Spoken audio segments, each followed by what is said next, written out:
مباراة السوبر المصري وما هي الأندية المشاركة في السوبر المصري، كل هذا وأكثر سنعرفه في هذه الحلقة. هنعرف كمان تشكيلة النادي الأهلي وتشكيلة نادي الزمالك المتوقعة لهذه المباراة. النادي الأهلي سيلعب غدا مع نادي سيراميكا كليوباترا، المباراة هتكون في تمام الساعة 5 مساء، ونادي الزمالك سيلعب برضه غدا مع بيراميدز، المباراة هتكون في تمام الساعة 7:30.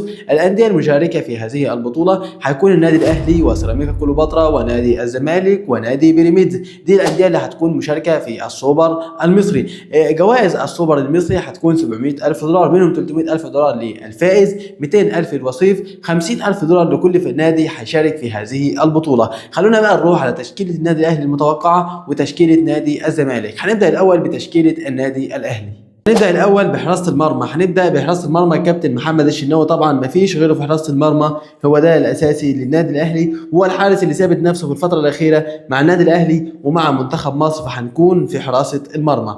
بعد كده هنروح للباك ليفت، هنلعب بالباك ليفت هنلعب بمحمد شكري. محمد شكري مين يا جماعه؟ محمد شكري ده الباك ليفت الاساسي في النادي الاهلي. طب محمد شكري مش بيظهر في الفتره الاخيره ليه؟ محمد شكري كان عنده اصابه، هو ده كان سبب عدم ظهوره، لكن محمد شكري هو الباك ليفت الاساسي في النادي الاهلي. تروبا هيديله فرصه، عشان لو مش اثبت نفسه تروبا هيستغنى عنه وهنشوف باك ليفت تاني، وكده كده النادي الاهلي هيرجع باك ليفت تاني، وسامعين كلام كتير النادي الاهلي هيرجع علي معلول. بعد كده في الباك يمين طبعا محمد هاني هو رقم واحد في الفتره الاخيره دي في النادي الاهلي. محمد هاني بسم الله ما شاء الله عليه، لاعب جميل جدا جدا، فيه تناغم كبير جدا جدا بينه وبين محمد علي بن رمضان، وكمان وبينه وبين زيزو فيه تناغم كبير بينهم وبين بعض، هم الثلاثه تناغم كبير جدا جدا، فالتناغم مهم جدا في الجهه اليمنى في النادي الاهلي. بعد كده هنروح على ثنائي الدفاع، هيكون ياسر ابراهيم وياسين مرعي هنا كده بالظبط، دول هيكون في ثنائي الدفاع. ثنائي الدفاع طبعا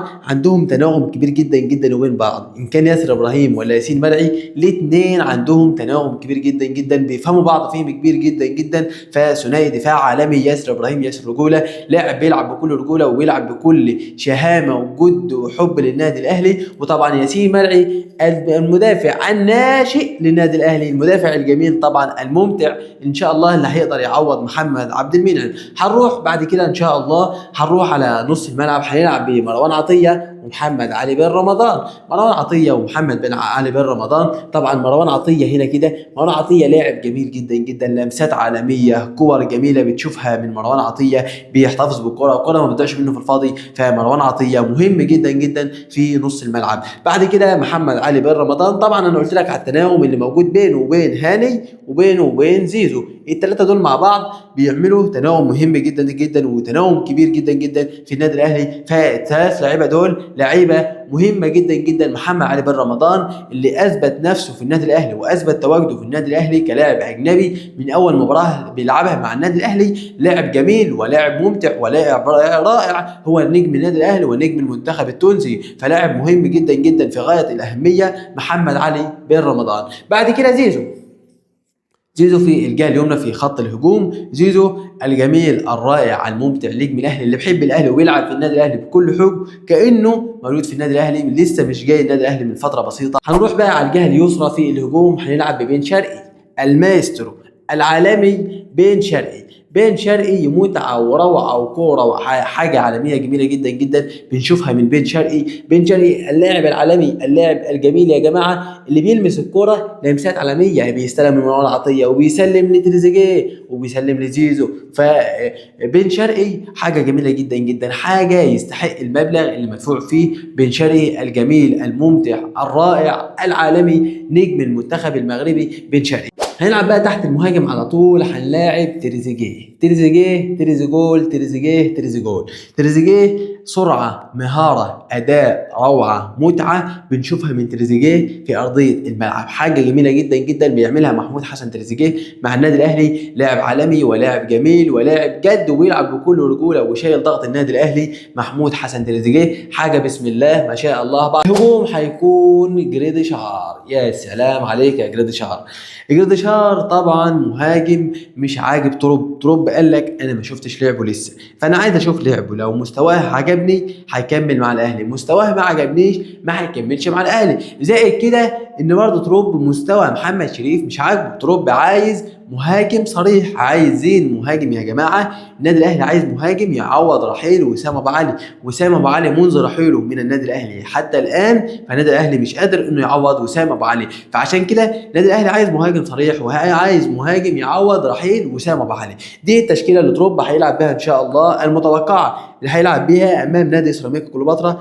الشناوي طبعا، هاني، ياسين مرعي وياسر ابراهيم. وبعد كده في الباك ليفت هنلعب بمحمد شكري، قلنا محمد علي بن رمضان ومروان عطيه وزيزو وتريزيجيه وبين شرقي. وبعد كده في الهجوم جريديش. خلونا بقى نروح على تشكيله نادي الزمالك. تشكيله نادي الزمالك بقى لهذه المباراه، خلونا نشوف الزمالك هتعمل ايه في هذه المباراه، خصوصا ان نادي الزمالك ما عندوش مدرب في الفتره الحاليه. هنشوف بقى. هنبدا طبعا بحراسه المرمى الكابتن محمد صبحي حارس مرمى نادي الزمالك، حارس جميل وحارس عالمي وحارس متالق، حارس ثابت تواجده في نادي الزمالك بسم الله ما شاء الله عليه.